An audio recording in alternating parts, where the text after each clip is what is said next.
All right. So first question, how would you like to have a detailed strategy for helping others to change? And at first glance, you might think, Grace, that's too good to be true, right? How does that even work? And I'd like to share with you this concept called the change pyramid. And here's the larger base of that pyramid, and then we have this at the top. And oftentimes we're kind of in a reactive mode, right? We're dealing with things that are going wrong. However, if we could spend the bulk of our time helping things go right, this is the structure that will help us discover a fundamental change that must occur in us if we're going to invite change in others. So this is part of our discussion this evening on how we can help things go right being more proactive instead of just dealing with things that are going wrong, right, and reacting in those situations. But let's first talk about this concept called the way of being. And most problems at home, at work, and in the world aren't failures of strategy, but failures of the way of being. And that may sound a little bit abstract, but let me walk you through this concept. So we have these external behaviors. And if we have so-called heart at peace, bear with me on this concept, we view others as people, right? That means that they have hopes, needs, cares, and fears as real to me as my own, right? So they're like people like you and I. But if we have a so-called heart at war, then oftentimes we view others as objects, right? And as objects, they could be obstacles. We might view them as vehicles or irrelevancies. And so other than our external behaviors, what we call this way of being is kind of our internal attitude, right? Or view of others. Do we view them as people like us, or do we view them as objects, right? Things to be dealt with, maybe not as at the same level of importance as we are.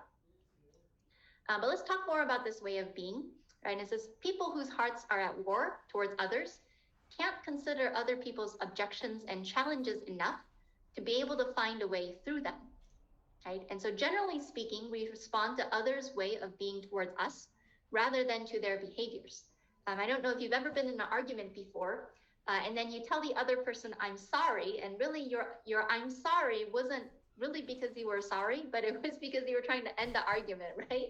So that's what we mean by way of being, right? You weren't really sorry, but you said, I'm sorry, okay? And so let's keep going. And so when our hearts are at war, we not only invite failure, but we invest in it. So let me give you a quick example, and then we're going to go through some business contexts.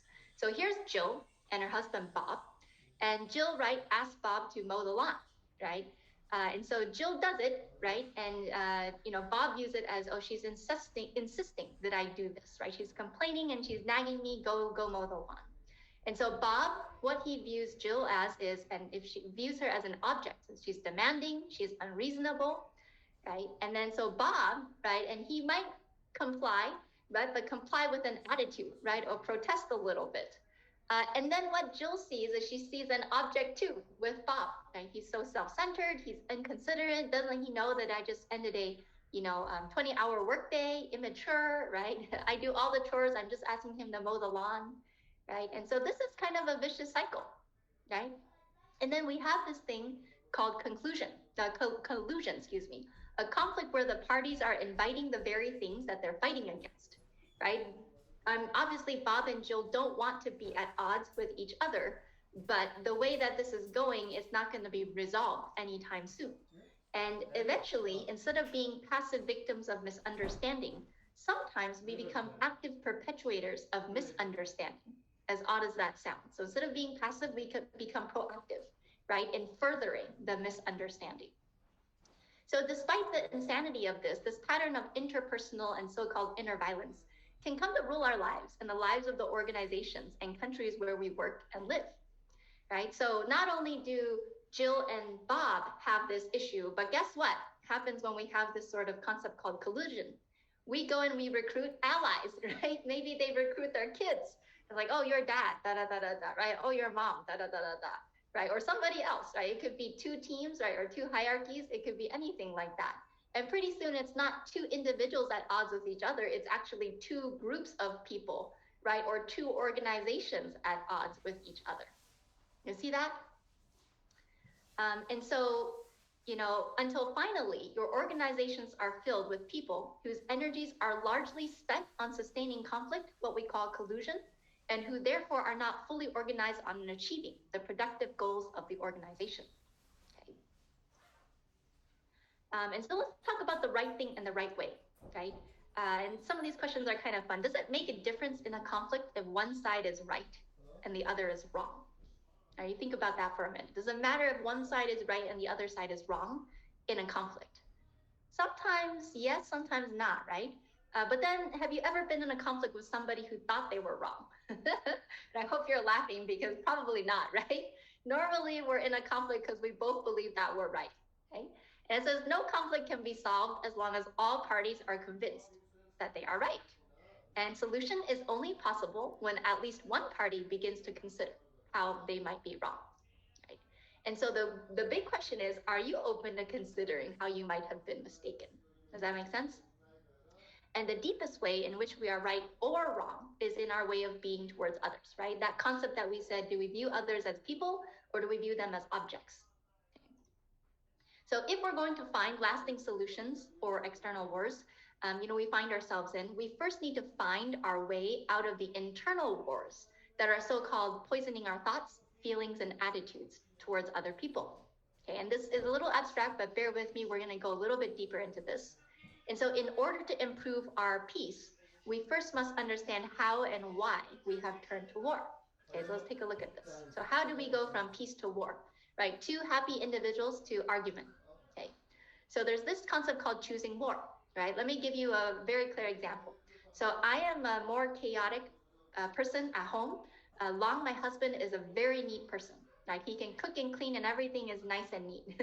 Like everything's clean by the time he's done and the kitchen is spotless, right? And so Long does all the cooking in our household. What I do is I do part of the chores, right? And so I have this sense or desire, right? Wash the dishes nicely and completely when Long asks me to. So I have a choice, right? After I have that feeling, I have a choice. I can honor that feeling, right? Or I can betray that feeling, right? And if I betray the feeling, here's what's very interesting and what starts to happen. So I might start to think, wow, Long didn't know I had a 12-hour workday and I was talking from morning to evening, right? And he's treating me unfairly, right? And I'm not complying, but it's because I don't have the time, right? And then my view of Long starts to change. Wow, he's demanding, he's unreasonable, he doesn't understand me. And then if it goes on further, I start to feel angry, justified, maybe a little bit bitter. And then my view of the world starts to change too, right? The world's unfair, it's unjust, it's against me, right? But let's talk about other examples of so-called choosing war. So we had this feeling to do something for somebody, but we didn't honor that feeling and we instead betrayed that sense, right? Or betrayed that feeling. And then we went into this vicious loop here. But other examples of this, right? When a spouse or a child or a neighbor, maybe a team member, is struggling with something we could easily help with, but we don't offer to help. Persisting and sitting on the couch and watching TV, right? Instead of helping the person struggling to clean the kitchen. Sometimes holding onto information that might help a coworker. There is the presence of a choice, right? Honor the feeling or betray the feeling, right? So a so-called choice to betray that feeling or betray ourselves is the choice to go to war, okay? Making sense so far, okay? And so when you go to war, you have a need for war, right? When I betray that feeling, I create within myself a new need, right? And it's a need that causes me to see others accusingly, a need that causes me to care about something other than truth and solutions, and a need that invites others to do the same in response, okay? And this is what we call a need for justification, right? A need that I'm right because of X, Y, Z reason. Does that make sense? Okay, so let me go over and review it really quickly, right? The feeling was wash the dishes nicely and completely when Long asks, right? And if I'm seeing Long as a person with needs, cares, worries, and fears that matter like mine do, my heart is at a peace. And what do? I honor that feeling. I go wash the dishes, right? And I continue to see Long like the person that he is, like myself. But if I betray that feeling, I start to see Long in this way that starts to justify my self-betrayal of that feeling. He starts to become an object of blame, right? And then my heart so-called goes to war. the view of myself warps, the view of Long warps, the feelings change, and then the view of the world even changes. That's the scary part. It's not just about you and the other person, but your perception of the world starts to change. And so they always say that perception is reality, right? And you can imagine if your perception warps like this, then the reality could be very different than actually what it is. Does that make sense? So let's talk about germs of warfare, right? So when I see others as people, I free myself from the need for justification.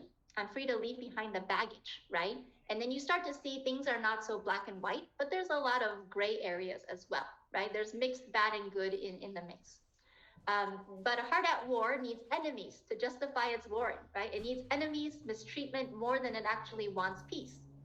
And so the outward wars that started around us, these conflicts, often started because of an inward war that went unnoticed, right? Someone started seeing others as so-called objects, and they used that as justification for doing the same. This is what we call the germ and germination of war, okay? And when we're carrying this germ, we're just wars, waiting to happen, right? Let's take a look. And as we betray ourselves over time, guess what? You don't have to have that active choice every single time anymore. You actually default into a pattern, and this is what we start to develop characteristic styles of self-justification, right? And this part is fun. Let's take a look together.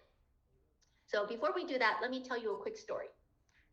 So let's talk about the story of Bob and the Mexican restaurant, right? So Bob is this gentleman, and he enters this very, very elegant Mexican restaurant, right? And as he goes and he gets seated and he's sitting there, and suddenly he smells this smell, and it's a very unpleasant odor, right? So he starts to problem solve, right? He's like, where is this odor coming from? And then he starts to think, oh, was it that homeless person that I passed by on my way into the restaurant? How could the restaurant let him sit there? He's going to impact all the customers. He's impacting me. He needs to go, right? And then later, the waiter comes by and delivers his food, and he's like, oh, it must be the body odor, right? The BO of this waiter. He's the one causing this issue. Like, don't they train their waiters to have showers, right? And then, later what he found out at the end of the day where that odor was coming from, it was coming from the cooked beans inside the Mexican restaurant, okay? So you see, in this very, very simple story, right, there's a few patterns of self-justification. And the first one is what we call the better than box, okay? So view of myself, superior, important, virtuous, or right. And then my view of others becomes they are inferior, incapable, irrelevant, they could be false or wrong. And then the feelings that I have, I become impatient, disdainful, or indifferent. And then my view of the world changed to I'm in competition, the world is troubled, the world needs me, right? And so the question here becomes, well, what if someone really is less talented in an area and I'm better, right? But when I'm in the box, I actually feeling superior to others because of my strengths, right? And that's different. You're doing something more than simply noticing differences. You're making judgments about people's worth based on those differences, right? Kind of like with Bob and the homeless person in that story, right? It's like, how could they be here? Doesn't he know customers are right and they have the right to be here? That person shouldn't be here, right? And then he goes into this loop, right? Okay. There's also a box called the I deserve box, right? So the view of myself is I could be viewing myself as meritorious, right? I'm a mistreated or the victim, or I'm unappreciated. My view of others changes to they're mistaken, they're mistreating me, or they're ungrateful. Feelings of entitlement, feeling deprived, maybe feeling resentful. And then the view of the world becomes unfair, unjust, the world owes me. Right? So going back to the black bean story, notice how Bob's better than and I deserve boxes set him up to be mistaken about the homeless gentleman, right? Also, the question begs, would he have been more likely to mistake the source of the odor when he looked disdainfully and resentfully at others, or when he simply saw them as people? Right? Because of how certain he was about the source of the odor, right? He kind of set himself up to be wrong, right? And you notice that the more sure I am that I'm right, actually, oftentimes more than not, more likely I will actually be mistaken, right? And so my need to be right makes it more likely that I will be wrong, right? Fortunately and unfortunately. But then we have a question too. Well, what if it really was the waiter that had a body odor problem, What if they really did have an issue, right? And am I telling them, right? So then we have two other boxes. And the third box is called the must be seen as box, okay? And bear with me as we lay down the foundation. We're gonna go through some business applications right after this section. So in the must be seen as box, the view of myself is I need to be well thought of, right? Or, I can't be fake, right? My view of others is that they're judgmental, they're threatening, or they're my audience, right? They're watching me basically. And so because they're watching me, I start to feel anxious. I feel afraid, right? Needy, stressed, overwhelmed.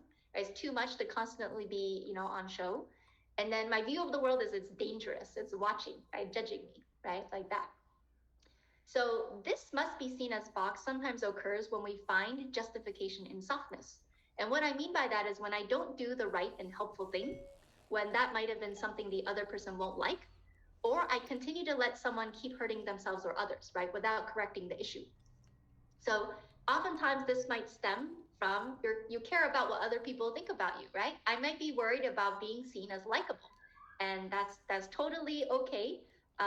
But not if it's controlling and overwhelming your life, right? And not if it's fueling your justification for yourself. So let's keep going. And then the last box, the last pattern of self-justification is what we call the worse than box.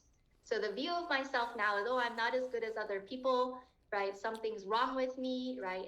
Destiny, this is my fate, right? My view of others is that, they're where they're at because they're advantaged or they're privileged or they're blessed, right? And then I start to feel I'm helpless. I can't get out of the situation. I might get jealous about other people, bitter, depressed, right? And then my view of the world is it's hard, it's difficult, it's against me, or it's ignoring me, right? This is the worst than box. So let me give you an example of this. There's another character in the book called Avi. And Avi basically had a speech impediment for over 20 years of his life, right? He stuttered when he talked. And always, this was a source of his lack of self-confidence. And his view of others, right, is that, wow, they're so fortunate that they don't have to deal with this speech impediment. And he would be jealous of their ability to talk fluently, right? He would sometimes feel helpless when the stuttering just overtook him and he couldn't really control his speech or his delivery. And then he's like, it's so hard to be in the society today, right? And it's not that Avi is justifying or not justifying his speech impediment, right? That's something that is just there. But perhaps he wasn't, what he was using that was as an excuse to not engage, right, with the world or for not engaging with others, right? He would use that to put distance between himself and others, right? So while he wasn't justifying his disability, so to speak, but he was using his disability to justify something else, okay, which is not interacting with other people and, not wanting to go engage, right, with others, basically viewing them as objects and challenges as opposed to people like himself. Okay. So you see, right, we had 4 boxes: the I deserve box, the better than box, this worse than box, and then the must be seen as box, right? So let's go and take a look and apply that into business nowadays. Okay. So let's talk first about the better than box in a business context. Okay, so again, the box was the view of myself is I may be objectively better at something, but because of that strength, I view myself as superior, important, virtuous, or right. Okay. And then my view of others starts to change. I start to view them as inferior, incapable, irrelevant, false, or wrong, right? And then I start to have these different feelings of impatience, disdain, and indifference. And then lastly, my view of the world changes, right? It's troubled, it needs me. So let's go through a few scenarios, right? Scenario A, a do-it-first leader, right? So in the office, maybe someone's like, I'm a do-it-first leader, right? And because of that, I'm always setting the example for my team. And so I'm superior because I do it that way, right? That's the problem. That's how they get into the box. And then they look at the other leaders and they're like, the other leader does dirty delegation. She's wrong or she's not as capable, right? Because she doesn't do it first. And so when you're interacting with this other person, maybe there's a feeling of disdain, right? Or impatience or indifference. They're like, you're not a leader in the sense that I am, right? And then they start to view the world as it's troubled, right? How could they lead a team when they're doing things like that? You're in competition. Maybe you go compete for team members because of that, and you use that to justify. But basically, because of this, we're using it as justification for looking down on that other leader. You guys see that? You see that loop? And then the justification, it's okay to look down because I'm a do-it-first leader. Scenario B, maybe you're a better trainer, right? I'm a better trainer, therefore I'm more important and more superior, right? And then maybe you start to view the other SMD's trainings as inferior or they're incapable, right? And then when you're dealing with them, feelings of impatience or disdain, right? And then, oh, the office needs me, right? And then you use this as justification for having poor communication, and relationships with the other trainers, when you can actually be more respectful and more cordial. Does that make sense? You guys see that? The better than box, it leads you to feel the justification for certain types of behavior that you're displaying externally, right? And really what it is this internal sense or feeling that's fueling the entire thing. But let's talk about the I deserve box. And there's many areas that this could be applied in business. But refresher, the I deserve box is the view of myself, right? I view myself as meritorious, right? Mistreated, or I'm the victim, or I'm unappreciated. My view of others is that they're mistaken, they're mistreating me, or they're ungrateful. Feelings, entitled, deprived, or resentful. And then my view of the world, unfair, unjust, it owes me. Okay.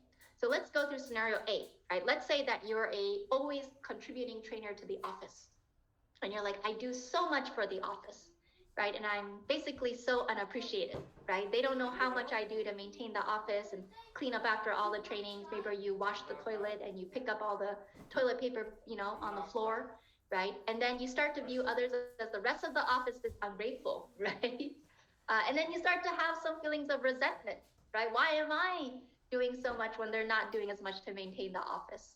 Right? And then you start, oh, they owe me. It's unfair, right? Our efforts are not the same. It's unfair. And then you use this as justification for not dealing with the rest of the office, right? And then that becomes a problem, right? Or maybe you're a flag carrier and you're a very important flag carrier, maybe in the past, for example, right? I was an essential flag carrier for my SMD's promotion, and we're feeling meritorious, right? We should be recognized for our past, contributions. However, now that I'm not having as good of results, I feel, right, my view is I'm being mistreated. There's no attention, right? They're ungrateful for my previous efforts, maybe, right? They start to feel resentment, right? And then it's unfair. They owe me because, right, I was this important flag carrier in the past. And then we use this as justification for a poor attitude, right? Maybe towards whoever your, upline leader is. It could be SMD, it may not be. Right? Scenario C, also sometimes kind of common, override scenario, right? And maybe the feeling of view here is, why isn't my SMD helping me, right? I'm being mistreated. They override my efforts. The least they could do is help, right? And then we start to feel like, oh, they're ungrateful, right? And then we start to feel entitled, right? Or resentful. And then they owe it to me to help me, right? And it's justification, again, for a poor relationship or poor attitude. You guys see that? So this I deserve it box can also be very prevalent, and it can also be very subtle, right? It can be very, very subtle. And then we have the must be seen as box, okay? So the view of myself need to be well thought of, right? View of others, judgmental, threatening, or my audience. Feelings, anxious, right? Afraid, stressed, maybe overwhelmed. And then lastly, our view of the world is it's dangerous. It's watching and it's judging me. Okay. So let's talk about scenario A. And I think a lot of our new associates go through this stage, right? Before joining this business, I was well respected in the community. And then after joining, people asked me if I joined, some other thing, right? Like some pyramid or something, right? They don't even call it a business, but they call it something, right? And then our view of the world, right, is that people are so judgmental. And we start to feel anxiety and stress every time we go out and we open our mouth to try to talk to somebody, and we're afraid of what others think about us. And then our view of the world is that others are watching and judging us, right? And it's just vicious loop, right? The more you think about it, the less proactive you are about, going out, right? And talking to people and sharing about our mission and our crusade. And so this is justification in us for not taking the action to tell others about the business opportunity or the knowledge that they find here, right? When actually that opportunity or that knowledge could really help save somebody's retirement or really help shape their financial future. But we justify it because of this must be seen as box. And I think this one is something that every new associate has to get over, if it is something that they have to get over. But it's very subtle, right? And then scenario B, right? Middle level leader or SMD, right? I'm already at this level. I have to be able to lead my team. How could I show my weakness to my team? Right? What will they think about me? Right? Question mark. And then view of others, right? They're my audience. My team is watching me. And then the more they watch, the more I think about this, the more I feel anxious, fear, or stress, right? How could I lead the team, right? And then my view of the world is dangerous. They're watching it and judging me. And then we use this as justification for shielding the team, right? Not allowing multiple levels of leadership to help us, grow our team or taproot as, both taproot and reverse taproot as fast as we can. Does that make sense? And then that's our justification, right? And then the last business context, this box, the worst than box, right? View of myself, not as good, right? Or it's faded view of others, advantage, privilege, or blessed. Feelings, right? Maybe there's feelings of helplessness, jealousy, bitterness, depressed. And the view of the world is hard and it's difficult, right? Against me. So let's talk about scenario A, comparison of team, right? Maybe you're thinking to yourself, I'm just not as good as so-and-so in this specific area, right? And it could be any area. It could be, like for me, I'm an American-born Chinese. It could be my Chinese is not as good as the rest of Rocky's hierarchy, right? Or I'm just not as competitive as the first-generation immigrants. They really have that go-getter mentality, right? And then I think to myself, they had the advantage or privilege of being quote-unquote born into a team that has a better environment, better training, da-da-da-da-da, right? And a feeling of jealousy, right, or helplessness. And then I start to view the system is against me. Why does it have to be so hard?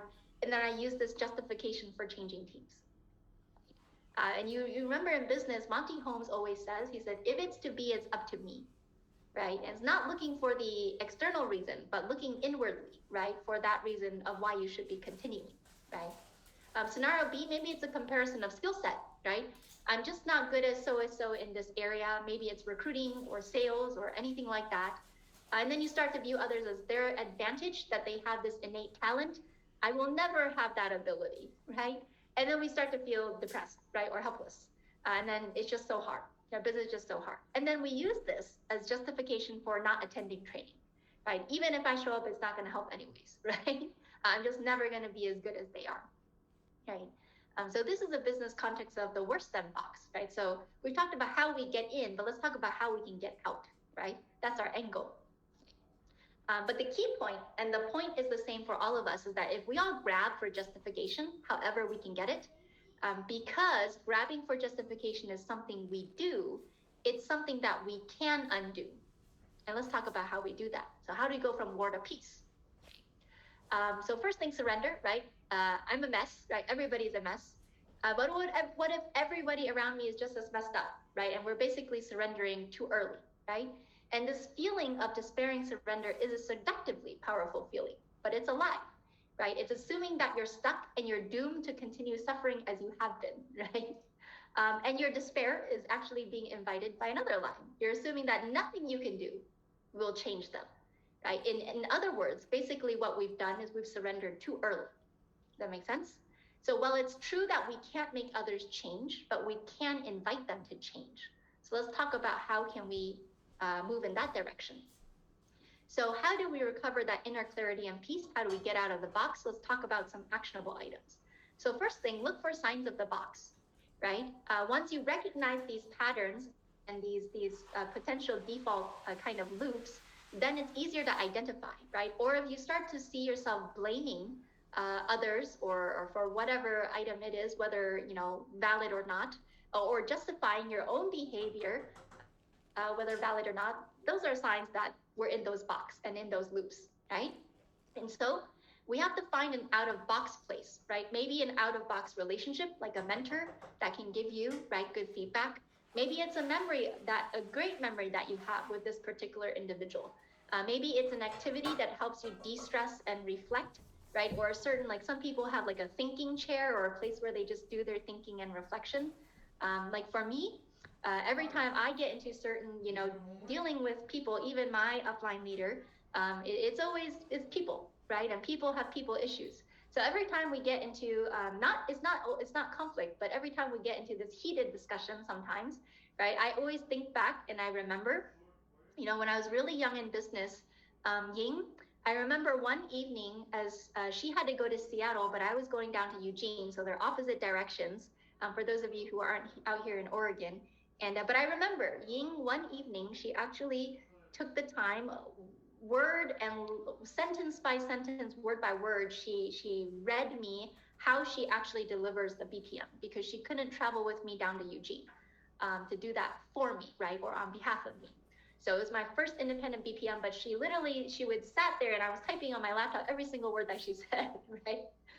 And so every time she and I get into our now heated or sometimes, disagreements, but agreeing to disagree sometimes, I think about that memory, right? She didn't have to do that, but she did, right? And I remember we stayed up quite late. It was at least into 1 or 2 a.m., right? And I always remember that memory when we're having some of our disagreements and things like that. So she didn't have to, but she did, right? And so, Tony Robbins always says, trade your expectation for appreciation, right? And that's also along this way of finding an out of box place, right? And if you can even remember these one-liners like Monty Holmes and Tony Robbins, will help give you the right perspective, right, to do that type of reflection. And then ponder the situation anew from this out of box perspective, right? Some questions you can ask. Right? What are this person's challenges, trials, burdens, and pains right now? Maybe you were so focused on the situation at hand, but you didn't think to stand from their shoes and see what they're actually dealing with as well. How am I or some group of which I'm part of adding to these, challenges, trials, burdens, and pains, right? In what other ways have I or my group neglected or mistreated this particular person or group? And then in what ways are my 4 boxes, right? The better than, I deserve, the worse than, and must be seen as boxes, obscuring the truth about others, myself, and then interfering with potential solutions, right? And then lastly, what am I feeling I should do for this person or group, right? And what could I do to help with the situation, right? So instead of reacting and having a kind of emotional hijacking, we're actually, going higher level and seeing what could we do to help with the situation, right? And so how do we stay out of the box is literally acting on what you've discovered and then doing what you feel that you should be doing, right? And it's easier said than done, but I think if we have that top of mind, then I'm sure we'll be doing it more often than not, okay?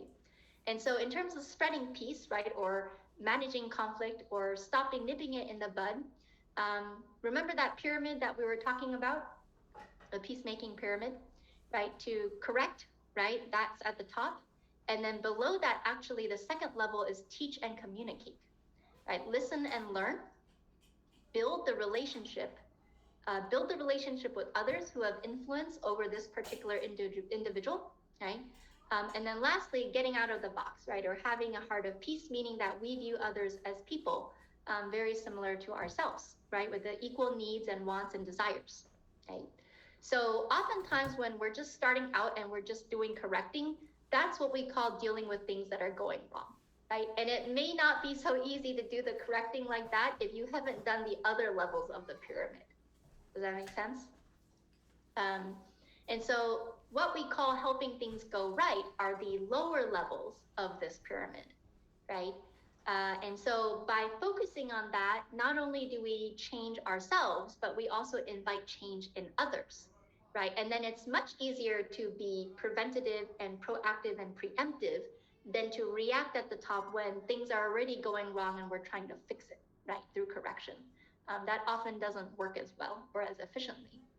So, if we can focus our time and effort on the lower levels of the pyramid, right? And I actually think that, building the relationship with this individual, listening and learning, building, sideline maybe relationships with others who have influence on this particular individual, a lot of that can happen, in what we call informal time. It doesn't necessarily happen right in the office, but it may be that one phone call late at night, right? It may be that one simple conversation over coffee.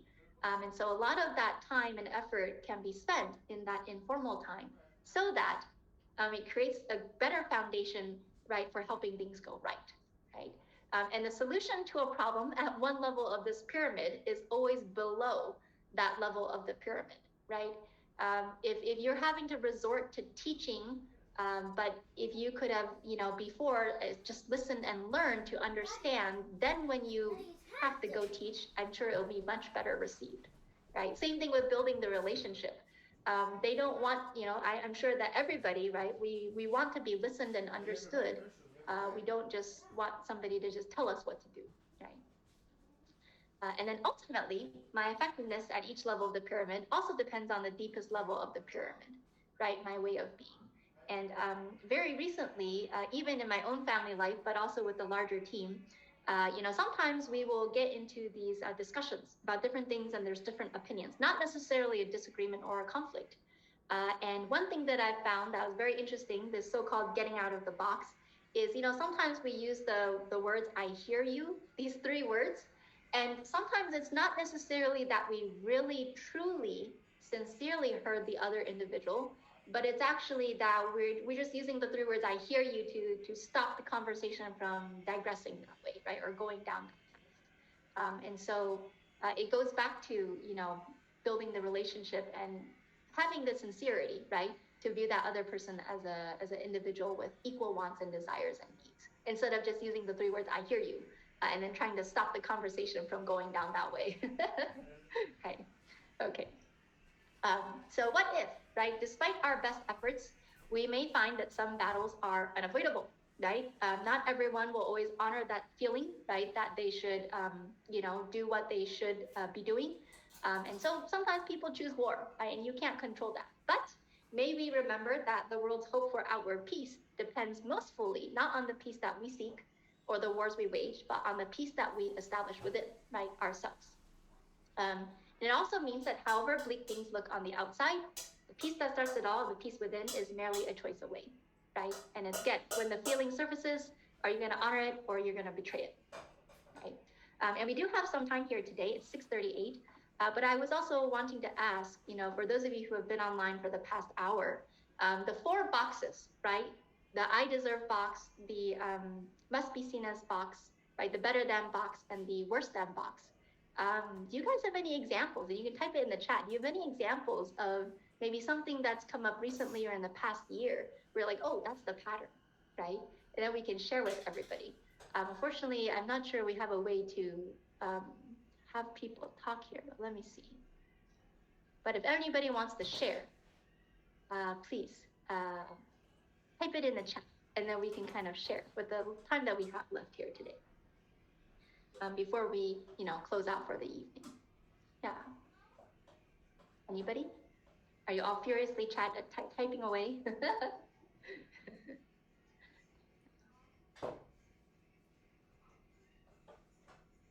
Yeah, one thing for me, I'll share while some of you are typing. Let me go back here. This change pyramid has been really instrumental in, I think, my leadership. It's just, taking the time to really build the relationship and listen and learn before we get to the correcting part. And actually, recently, I had a very interesting incident very, very recently. I had a team member, and we have a decent relationship. She calls me every time she needs something, and then whenever she's in town, we have some time to chat in person, maybe grab coffee, maybe grab lunch. And so I respect her and she respects me, right? We have a working relationship and communication. And then recently, we had a team communication, right? There's a lot of those messenger apps and things like that. And so, we were talking about something, and then she sent a message in, and I reached out to her on the side and said, hey, I said, would you mind, following up your original message with another message? Because remember, when you're sending messages into the larger group, it's going to impact the entire group, right? And we have some very new associates in there. So they might not understand the context, and it would really help if you could do that. And I didn't have time to explain all the whys and all of that, but I said, hey, can you do this? And, I was very happy that she just went and executed and just did it right away. And I attribute that to, us building the relationship. And so when I had to reach out and ask her to do that, it just happened, directly. So I'm a big fan of doing things preemptively before things, dealing with things that are going wrong, right? And then we resort to correction. I don't think anybody likes to be corrected, right? So that's what that is. Yeah. But okay, I don't see any chats, so let me, oh, there is one chat here. Does it mean that if we resort to correcting, we have already failed? That's a good question. I don't necessarily view correcting or dealing with things that are going wrong as failing.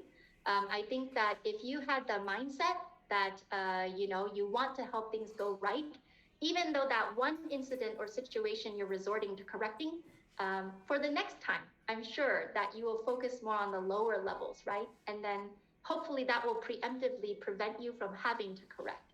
Does that make sense? So I don't necessarily view it as failure. It could be something that we can learn from, but then we can go again. Someone said, can we review the 4 boxes? Yes, let's go back and talk about the 4 boxes really quickly here. Bear with me 1 second. So the 4 boxes, and I'll just take you through the business context. Let's see here.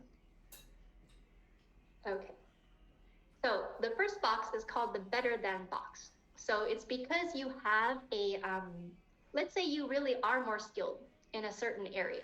And objectively, you have a talent, you're better at that, hands down, no questions asked.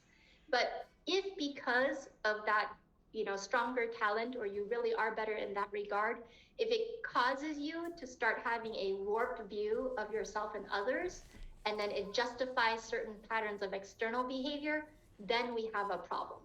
Okay, so that better than box is because of my strength, I start to view myself as superior, more important, more right. And then I start to view others as inferior, incapable, irrelevant, or wrong, right? Then when I start to interact with others, I'm impatient, I'm disdainful, I'm indifferent. And then my perception of the world changes too. It's troubled and it needs me, right?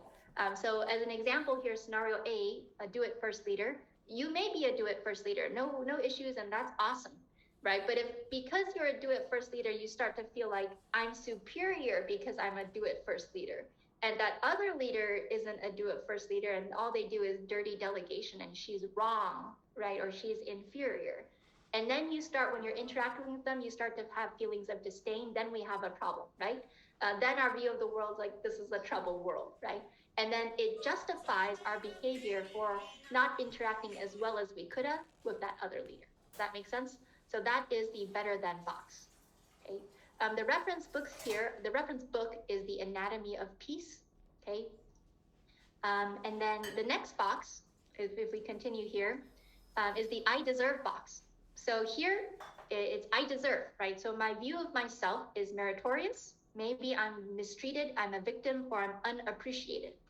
My view of others is that they're mistaken, they're mistreating me, or they're ungrateful, right? Feelings, I feel entitled, right? Deprived, maybe resentful. And then my view of the world is it's unfair, it's unjust, and it owes me. So let me give you a quick example. Let's say that you're a contributing trainer to the office, right? Not only do you do training, you clean the toilets, right? You pick up everything after every BPM, and you're like, I do so much for the office and I'm unappreciated, right? They just don't appreciate me enough because everything that I do. And so you start to view others as they're ungrateful, right? The rest of the office is ungrateful. And then you start to have feelings of resentment, and it comes out when you're dealing with them, with the rest of the office. And then you start to feel like they owe me. It's unfair. And then you use this as justification for not dealing nicely with the rest of the office, right? Or maybe you have meetings and you're just really, throwing your weight around, but you could have actually done it in a more cordial way instead of that way, right? So this is the I deserve box. And there's different ones, right? Like this last one, I think sometimes is common too, this override scenario, right? Why isn't my SMD helping me? I'm being mistreated. They override my efforts. The least they could do is help me, right? And then you view others as SMD is ungrateful for my contribution to the team, right? We start to feel entitled or resentment. And then, oh, they owe it to me to help me, right? It's so unfair. And then we use this as justification for a poor attitude towards whoever your upline leader is, right? It could be SMD, it could not be SMD. So this is the I deserve box. And then there's the must be seen as box. right? So this one, the view of myself, I need to be well thought of. My view of others is that they're my audience. They could be judgmental or threatening. Feelings, I may feel anxious or afraid or stressed or overwhelmed because people are watching me constantly, right? And then my view of the world is that it's dangerous, it's judging me and it's watching me, right? And I think the most common one is our new associates, right? Before joining this business, I was very well respected in the community. After joining, people asked me if I joined a thing, right, or a pyramid, right? Questioning my reputation or my image. And then you start to view others, oh, they're so judgmental. They're kind of threatening, right? And then because of that, you start to feel anxious and stressed. We're afraid of what others think of us. And then our view of the world is it's watching, is judging me constantly, right? And then we use this justification to not take action, right? We use it to justify when we don't tell others about this business opportunity or the financial knowledge, when that financial knowledge could actually have reshaped or helped shape, the security of their financial future, or save someone's retirement, or really save someone's, career, right? Career destiny. Yeah. So this is the must be seen as box. Sometimes it comes out in you don't take action to write certain things because you're worried about what other people think about you. And then the last box is the worse than box. Okay. So view of myself, not as good. Maybe I'm deficient in an area, or it's destiny. I was born this way, right? A view of others is that they're advantaged, they're privileged, or they're blessed, right? They're special somehow. And then I start to reflect and I start to feel hopeless, jealous, bitter, or depressed, right, about the whole situation. And then my view of the world is that it's hard, it's difficult, people and things are against me, or they're ignoring me, right? So an example of this may be a comparison of team. Right? Oh, I'm just not as good as, right, all the Chinese speakers in Rocky's hierarchy, right? They're all native. I'm non-native. And then, oh, they had the advantage or privilege, right, or being born, quote unquote, into a team that really supports, right, all the Chinese training, right? I might think like that. And then I start to feel jealous, right, or helpless because of the situation, right? Oh, I should have been born into an English-speaking team, right? And I start to feel, oh, the system is against me. Why does it have to be so hard, right? And then I use that as a justification for changing teams, right? So this is the worse than box, right? And there's different variants of this, but these are the 4 boxes, okay? So hopefully that was okay. All right. Yes, slides can be shared, no problem, no issues there. But yes, now we're close to the top of the hour, so let me go out and we'll wrap up this presentation, okay? So it's very interesting, this book and this material does a really good job of, showcasing the patterns of thought that can actually lead you right into a vicious loop. And what's really interesting is not only is it a pattern of thought, it actually causes a pattern of emotions, which I think is the harder part to deal with sometimes. And unless someone can point it out to you, or you're able to step back and take a look sometimes, it can be a vicious cycle, right? It just loops and loops, and then you're stuck. And the more you think about it, the more you feel about it, the worse you feel, and it is very hard. Yeah. But one thing, I highly encourage everybody, if you're dealing with a hard person or a hard situation right now, focus on doing number 2 and 3. If you're like, there's an issue here, focus on finding the out-of-box relationships, the people that can really shed insight for you or point it out very directly to you. Maybe a great memory of you and this other person.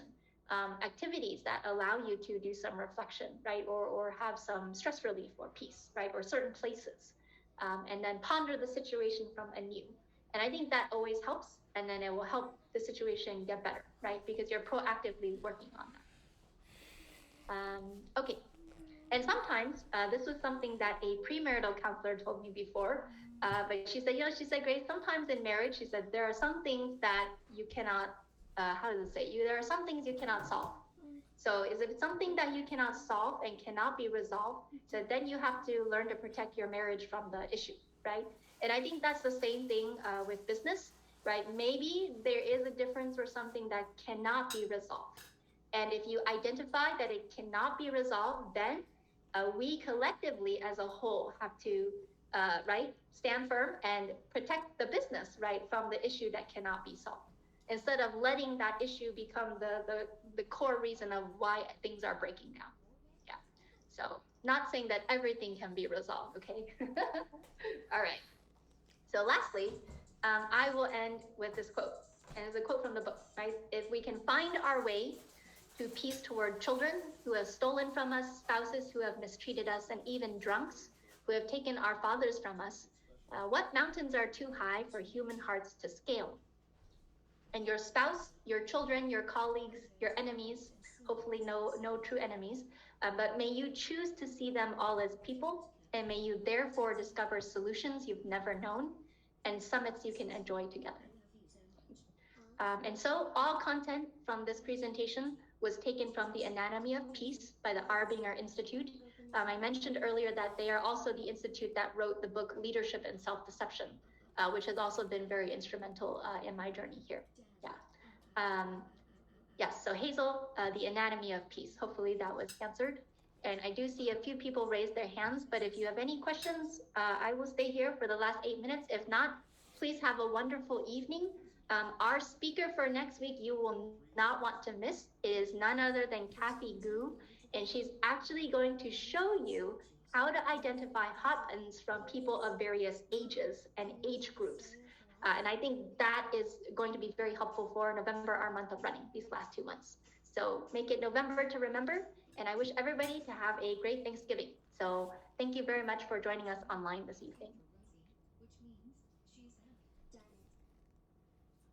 Oh, please go back to the quote. Okay. Here's the quote. Right? Everybody else, have a good evening. Thank you.